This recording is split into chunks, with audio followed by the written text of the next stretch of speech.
जनता दरबार, जहां हर रविवार गूंजती है जनता की पुकार, किसी है उम्मीद की किरण, किसी को राशन, किसी को सरकारी मकान, तो किसी की व्यक्तिगत समस्या। जनता दरबार में सबकी होती है पूरी मदद, पर हर उस समस्या का होता है निस्तारण। पूरे बिहार में बन गया चर्चा का विषय, अखबार की बन गई हेडलाइन। राजनीति जनसेवा का माध्यम है, उसे पूर्व विधायक ने जमीन पर पूरा कर दिखाया। कोई कहता है मसीहा, तो कोई कहता है ये है असली नेता की पहचान। भोजपुर जिले के संदेश विधानसभा क्षेत्र में हर रविवार एक अनोखा नजारा देखने को मिलता है। ये वो दिन है जब पूर्व विधायक अरुण यादव का जनता दरबार सजता है, जहां न केवल लोगों की समस्याओं को सुना जाता है, बल्कि उनके दुख दर्द को कम करने के लिए त्वरित और ठोस कदम भी उठाए जाते हैं। ये जनता दरबार सिर्फ एक सभा नहीं, बल्कि एक ऐसा मंच है जो जरूरतमंदों के लिए सहारा बनता है, उनके चेहरों पर मुस्कान लाता है और उनके जीवन में उम्मीद की नई किरण जगाता है। इस दरबार की गूंज न केवल संदेश विधानसभा के गांव गलियारों में सुनाई देती है, बल्कि अखबारों के पन्नों में भी इसकी सुर्खियां दर्ज होती हैं। क्या नाम? पढ़ाई चौधरी। अच्छा, काम मिलल है बरनवा? आटा रिफाइन का जरूरत रहला आटा रिफाइन के? मैंने लड़का के बस के काम करता है, माने किस तरह भी काम है? श्राद्ध करना है। हाँ।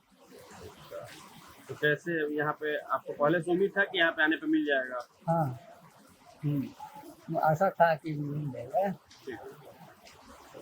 सूरज की पहली किरण के साथ ही अरुण यादव की आवाज पर जनता दरबार की तैयारियां शुरू हो जाती हैं। सुबह से ही लोग अपनी समस्याओं का पुलिंदा लिए इस उम्मीद के साथ पहुंचते हैं कि उनकी आवाज को न सिर्फ सुना जाएगा, बल्कि उनका समाधान भी निकाला जाएगा। कोई बिजली और पानी की किल्लत की शिकायत लेकर आता है, तो कोई अपने बच्चों की पढ़ाई या रोजगार की चिंता के साथ। बुजुर्ग अपनी पेंशन की अड़चनों को लेकर पहुंचते हैं, तो महिलाएं घरेलू समस्याओं का जिक्र करती हैं। हर व्यक्ति की बात को धैर्य और संवेदनशीलता के साथ सुना जाता है। अरुण यादव और उनकी टीम न केवल समस्याओं का समाधान सुझाती है, बल्कि जरूरतमंदों को आटा, रिफाइन, तेल और अन्य जरूरी सामान भी उपलब्ध कराती है।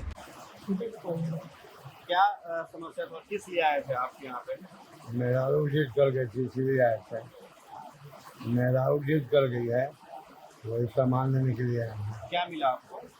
जो बोरा आटा मिला, एक किलो रिफाइन मिला। कब श्राद्ध क्रम है? 8 तारीख के। इस जनता दरबार की खासियत सिर्फ समस्याओं का समाधान ही नहीं, बल्कि जरूरतमंदों के प्रति दिखाए जाने वाली मानवीय संवेदना भी है। राहत सामग्री के रूप में मिलने वाला आटा, तेल और अन्य चीजें गरीब परिवारों के लिए किसी वरदान से कम नहीं है। स्थानीय निवासी बताते हैं, ये दरबार हमारे लिए मंदिर जैसा है। अरुण जी न सिर्फ हमारी बात सुनते हैं, बल्कि हमें ऐसा लगता है कि कोई अपना ही हमारी फिक्र कर रहा है। वही कुछ लोग भावुक होकर कहते हैं, पिछले रविवार को मुझे आटा मिला और तेल मिला, मेरे परिवार के लिए बहुत बड़ी मदद थी। मेरे बच्चे अब भूखे नहीं सोएंगे। कहाँ से आए हैं?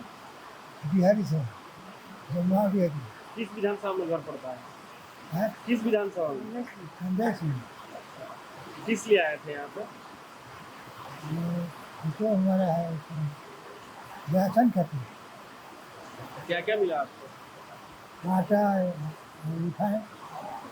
ये जनता दरबार केवल समस्याओं का समाधान ही नहीं करता, बल्कि सामाजिक एकजुटता को भी बढ़ावा देता है। ये एक ऐसा मंच है जहां लोग न सिर्फ अपनी परेशानियां साझा करते हैं, बल्कि एक दूसरे के दुख दर्द को समझने का मौका भी पाते हैं। अखबारों में जनता दरबार की चर्चा संदेश का संदेश के रूप में होती है, जो ये दर्शाता है कि सच्ची सेवा और समर्पण से ही समाज में बदलाव लाया जा सकता है। अरुण यादव का ये जनता दरबार संदेश विधानसभा के लोगों के लिए एक मिसाल बन गया है। यह न केवल लोगों के दिलों को छू रहा है, बल्कि यह भी साबित कर रहा है कि नेतृत्व का असली मतलब है जनता के बीच रहकर उनकी सेवा करना।